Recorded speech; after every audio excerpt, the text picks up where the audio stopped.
Hello everyone, Assalamu alaikum. I am Anahil Wali and I am from Karachi, Pakistan. Today we have a very special episode with an extraordinary guest. He is not just thought a leader but a revolutionary in the way we think about business and success. Please join me in welcoming Mr. Nunziata, a renowned expert in transforming business dynamics and author of the bestseller Spiritual Selling. So, in our conversation today, we will dive deep into the life journey, explore his unique approach to business success, and uncover the secret behind attracting the right clients and opportunities. It is an opportunity to learn from someone who has reshaped the very fabric of how we perceive and approach success in the business world. So, without further ado, let's welcome our guest. So, welcome, sir. How are you? Thank you so much for having me. It's my pleasure. So, before moving on, question, can you please introduce yourself for my viewers? Yeah, so I'm Joe Nunziata. I am here in the U.S. I'm originally from New York. I'm in Florida right now.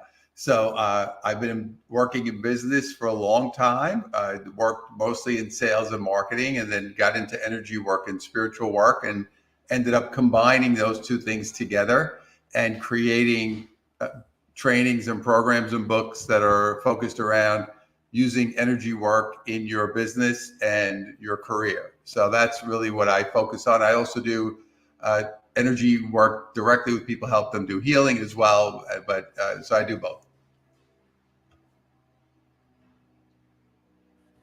Alright, sir. Thank you so much, sir, for your introduction. So, now let's move on to questions. My first question is on your screen. Can you tell us about your background and how you developed the sales attractor method? So I got into sales very early. I was in my 20s. I was started out really, I was even a teenager. I was in my around 18, 19. I started selling. I used to sell beer off a truck in Brooklyn. So started off selling that and then moved on into real more business corporate and got into sales there. It was pretty much, you learned how to do a script and you learned how to present the product and you learned how to, close the sale and get the money and all that. And what I noticed was I was very up and down, and I couldn't understand why. And I said, I was kind of doing all this stuff that I had to be doing. So I ended up saying, well, there must be something else that I don't know about or I'm not focused on. I started learning more about my own self. Started with brain work and mental work and therapy work, and then started learning about energy and how your energy is affecting your success and how you come across to other people and how people respond. So then I started to blend those two things together, and that's kind of how this all happened, and that's how the attractor system. So as opposed to chasing people or going into this idea that I have to be attacking people, which is what we learned. It was more of learning how to meet people and then connect and then bring it all together in a positive way. Alright, that's wonderful. Thank you so much, sir, for your answer. So, now let's move on to next question. My next question is on your screen. What are some common challenges business owner face when trying to attract clients, and how does your method address these? Well, I think what happens is a lot of people, when they're trying to build business, it's you have to be very clear about what it is that your intention is, what it is that you want to do, and what it is that your product or service does. So you want to be clear in communicating that information. And you also want to have a process in place that once somebody does show interest or want to talk to you, that you can move them forward. And also the main thing is you want to look for clients or customers that are in alignment with what you do. So it's not just about saying, I want to get all the customers. It's about trying to get the clients that are aligned with what you do and what you offer. And I think when you focus more on that, you build a much better business because you're working with people who there's a real connection. And that to me is important.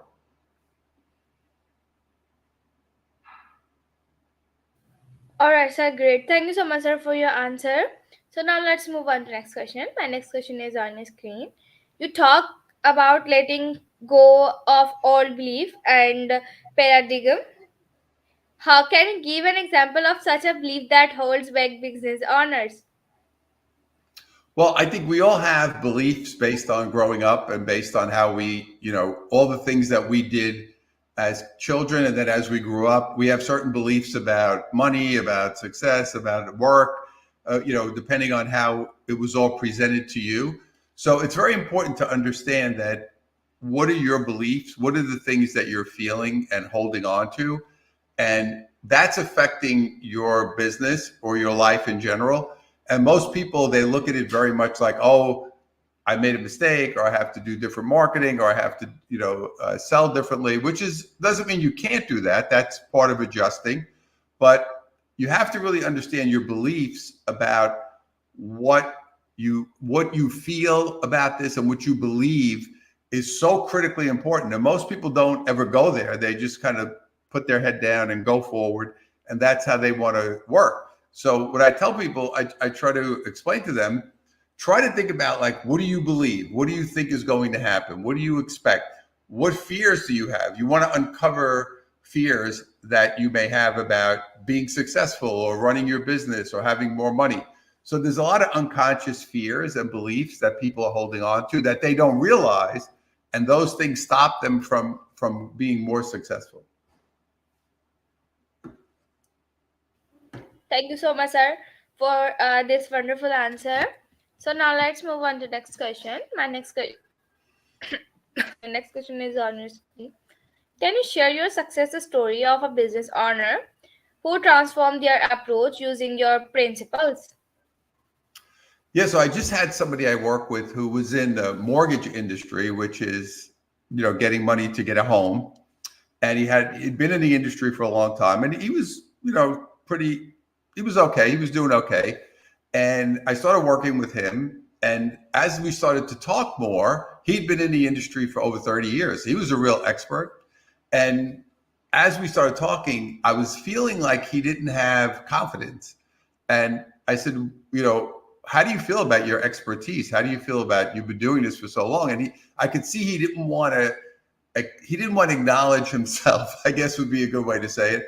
And I started working on his confidence and also his process of selling, which did not work well. It was not a flowing process. So it was a combination, which is what I find with most people. It's a combination of your confidence level and your feeling about yourself. Because sometimes we feel like, if I say I'm really great at this, or if I say I'm an expert, people sometimes feel like, oh, I don't want to sound like I'm bragging, or I don't want to sound like I'm so great. But you want to do it in a way where you're humble and but acknowledging your own expertise. So it's one thing to be having a big ego about it. And it's another thing to just acknowledge that you are an expert and you are very good at something. There's nothing wrong with that. So that's more what I did with him. And I got him to a comfortable place. We worked on his process, and he increased his business by almost more than doubled his business in a period of about a year. So that was just simple adjustments. It wasn't like anything dramatic, but it was more him acknowledging himself and then making these changes in his process. So it had a great result. All right, sir. Awesome. Thank you so much, sir, for this wonderful answer. So now let's move on to next question. My next question is on your screen. How do you help professionals align their energy with their business goals? Yeah, that's a really good question, because I think people don't look at it. People, especially here in the US, they're very focused on money all the time. Not that you shouldn't obviously understand that, because it's an important part of work and business, but you want to make sure that there's an alignment between what you're doing and what you're feeling. Like, are you aligned with what you do? Do you feel like, yeah, I'm doing this work and it feels good. I feel like I'm doing it in a way that works. I feel like I'm doing it in a way that is benefiting both parties. And I think that's the main thing. You want to make sure that when you do something, the world of energy always looks to be balanced, right? It wants to have a balance. Over here, a lot of times the focus is on just, make more profit and forget it, whatever the collateral damage is, that's what it is.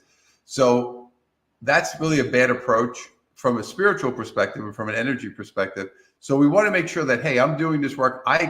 And yes, I want to receive money and I want to be successful for it, but I also want to make sure that I'm aligned and I'm helping the other parties and everybody feels good about what's happening. So if you do not feel, now there are people who only focus on money and they can be successful, but they create other problems in their lives because their energy is not aligned, even though they seem to be successful financially. We want to be successful financially, but also have that good feeling of, yes, I'm helping people. There's a reciprocity there, and there's a feeling that both parties are gaining by working together, and that's important. That's very important to go as you go forward. Thank you so much, sir, for this valuable answer. So now let's move on to next question. My next question is: in the digital age, how has the approach to selling the attracting clients evolved? Well, I think before in the old days, it was all one on one. You had to go see someone in person, or you'd make a phone call, but either most of the time there was a direct contact. That was the way people did business back at that time when I was younger. Now, because of all this technology, there's so many different ways for people to come in contact with you. So it could be, posting on social media, or it could be videos, it could be information that you give away online, whatever the case may be. So you want to make sure that all that is congruent with you, your message, what it is that you're doing, and then give people the information of how they can work with you, how can they get in touch with you, how can they contact you, because you want to use these resources, because you can now, the difference is you and I are having a conversation from across the world, which when I was a kid, when I was starting out in my 20s, that was not possible. That was not that, unless we did a long distance phone call, which was a fortune of money back at that time to do. So now we have the ease of being able to reach people all over the world and using these different platforms. The key is make sure that your messaging, your branding, everything is aligned with what you're doing, and you're sending out clear messages to your people. And it's a very helpful tool.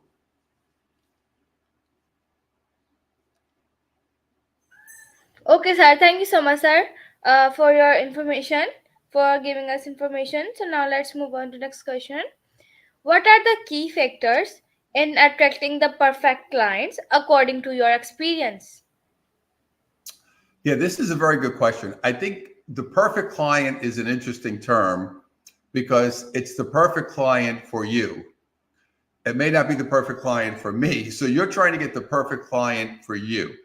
And one of the things that I like to do with clients is I'll say to them, tell me, because people right away think, oh, I want a certain size company to work with, or a certain revenue, or a certain this and that, which is fine.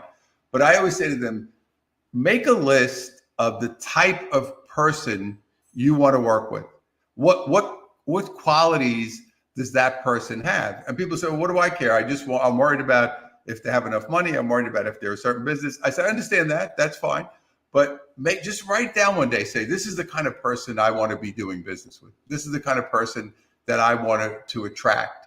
So what happens is it changes your attention to not just, oh yeah, I want to get the account because that's a big company. It takes it to the next level, which is I also want to work with a person who I feel aligned with. This is the right kind of person for me. So that's really, you want to go past the basics. Most people don't. They just talk about, and people will ask me this. They'll say, "Oh, what kind of client you want to work with?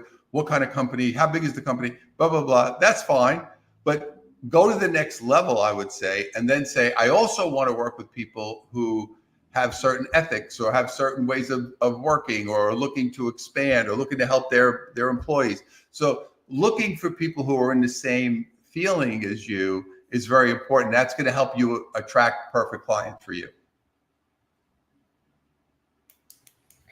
All right, sir. Thank you so much, sir, for your answer. So now let's move on to the next question.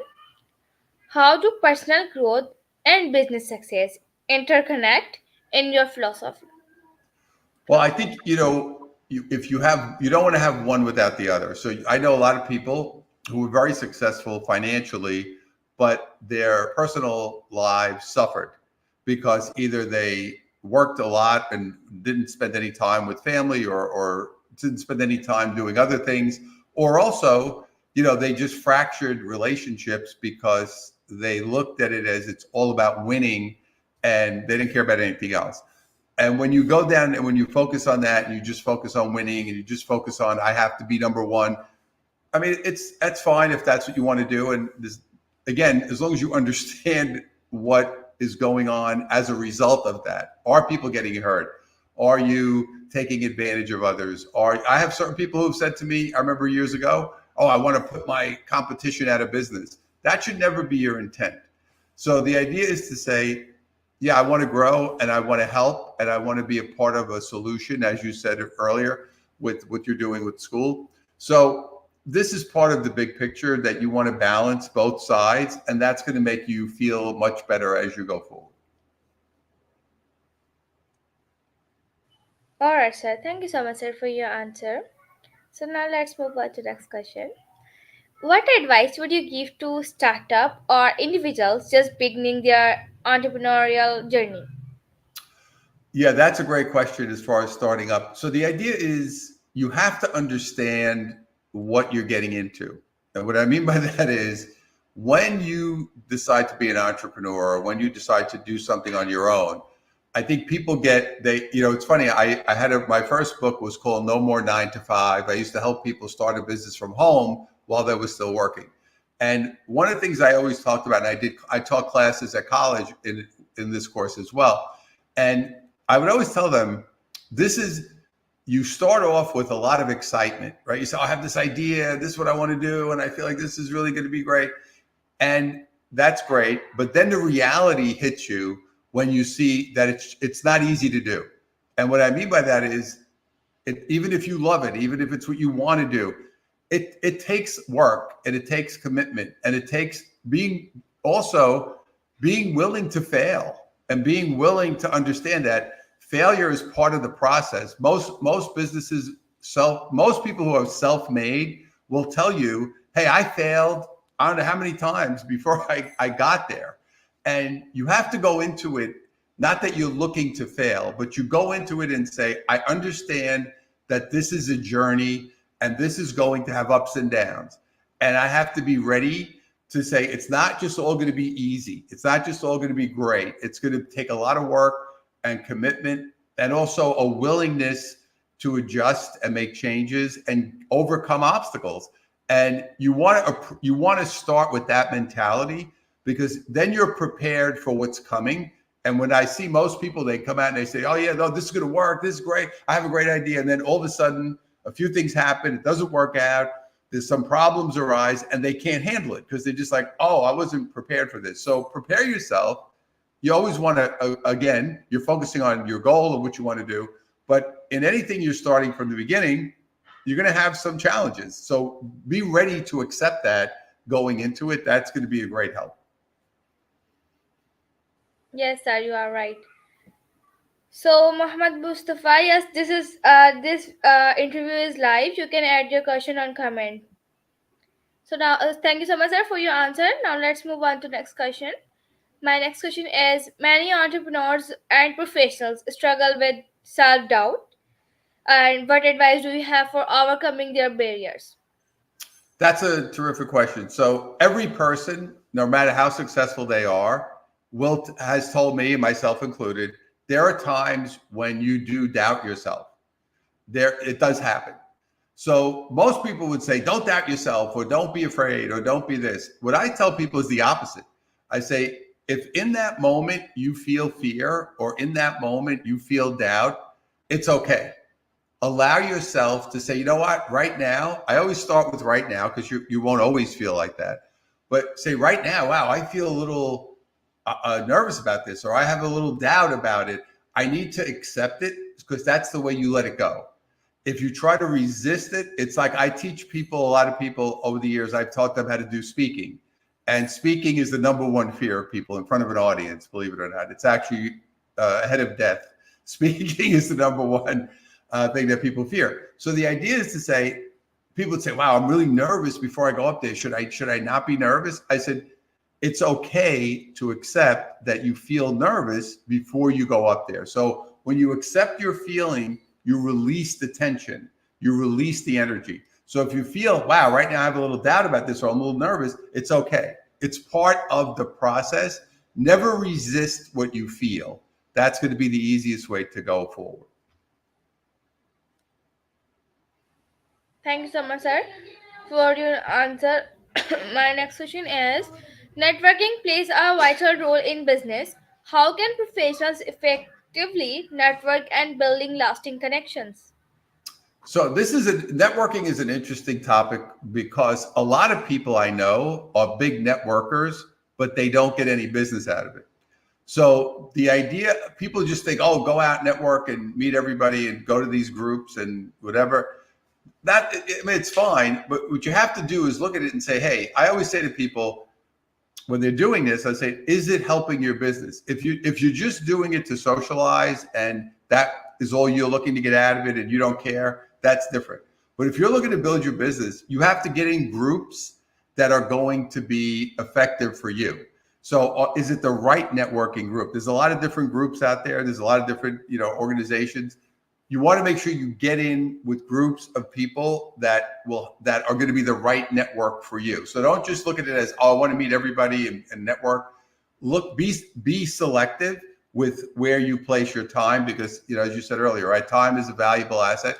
So I don't want to be in all these. I have people who are the biggest networkers in the world. They know a million people and they don't make any money. So that you don't want to do that. So be selective in the networking that you do and make sure it's the right people. Okay, sir. Thank you so much, sir, for this wonderful answer. So now let's move on to next question. What are your top tips for professionals to build authentic connections in their networking efforts? Yeah, I think pretty much when you meet people, you know right away. I think you know relatively quickly if you feel like they're aligned with you. So my easiest answer for that to say if you feel like it's a flowing relationship when you meet somebody, like wow, we connected, we're flowing, it seems like we're a good match. Don't force the issue, and that's probably the easiest way to do it. To say if I'm meeting, and when you go out into the world as a business person, you meet a lot of people. And they're not all going to be a connection for you. So you want to just say, I want to make sure I focus on the ones that I gravitate to, that I could flow to, that are more aligned with me and my beliefs and how I like to work. That's probably the easiest way to do it. Don't again, you want to get away from volume and be more focused on the right people. Okay, sir. Thank you so much, sir, for your answer. So, how do you see the future of selling and customer engagement evolving in the next decade? Yeah, I think we've got obviously this whole AI thing going on, which you're I'm sure much more well versed in it than I am. But so this is changing. We've got a very different dynamic where we're going away a lot from the face to face, and I feel like this is going to come back around because people, as it's getting more impersonal, it's going to get to a point, I think, everything in the world goes too far and then kind of comes back. So there was a time in life when I remember all big stores came in and knocked all the small guys out of business. And then people started to say, I miss those being able to go to a local store. And then all of a sudden the small businesses came back into play a little bit, changes. So I think what's happening now is there's so much information. There's so much stuff out there. There's so much disconnect where we're not really connecting with people. And I feel like as we go forward, even though we're going to use these tools and technologies, I feel like that we're missing the component of the the relationship building part of the process. And I think we're going to end up going back there in a different form. I don't know what that will be like, but I see it a lot in the training I do with companies too, where they have salespeople out and they're doing all this stuff automated. And there's nothing like talking to someone. There's nothing like meeting someone in person. There's nothing like shaking someone's hand.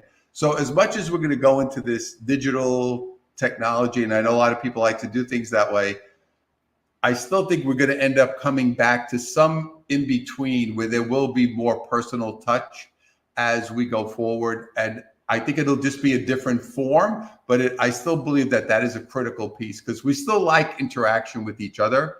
and that will not go away. All right, sir. Thank you so much, sir, for your answer. So, as we wrap up our insightful conversation with Mr. Nunziata, I'd like to express my deepest gratitude, Mr. Nunziata, for sharing your invaluable experiences and wisdom with us. Your approach to business and personal growth is not only innovative but truly inspiring.